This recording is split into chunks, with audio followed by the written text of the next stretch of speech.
D'énormes traces de suie qui lèchent sur plusieurs étages la façade de cette cité HLM. Ce sont les seules traces visibles ce matin de ce terrible incendie qui s'est déclenché au 7e étage de la cité des Baudottes à Sevran vers 4 heures du matin. Dans la rue, face à cette tragédie, les rescapés sont sous le choc. J'ai entendu les cris quand j'étais couchée.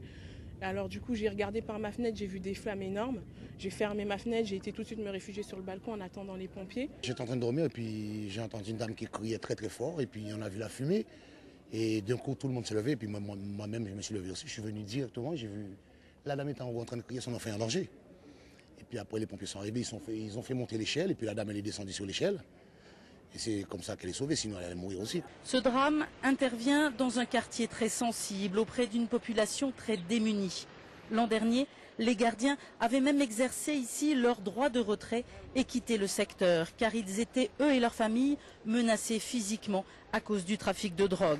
Dans ce contexte, l'intervention des pompiers s'est révélée très délicate par la présence d'encombrants dans les parties communes censées protéger le trafic de drogue. On a fait ce qu'il fallait, mettre des serviettes mouillées. Et on a paniqué dans le balcon en attendant les secours. Jusqu'à que les secours arrivent. Mais en tous les cas, il n'y avait pas d'issue parce que les escaliers sont condamnés avec des poubelles et des caddies. Comment descendre? 5 personnes sont décédées, 2 adultes, 2 enfants et un nourrisson.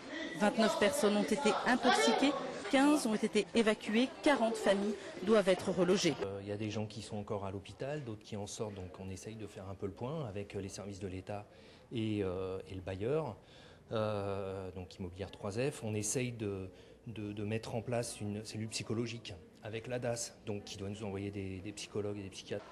L'enquête devra déterminer les causes de cet incendie qui a pris dans les parties communes.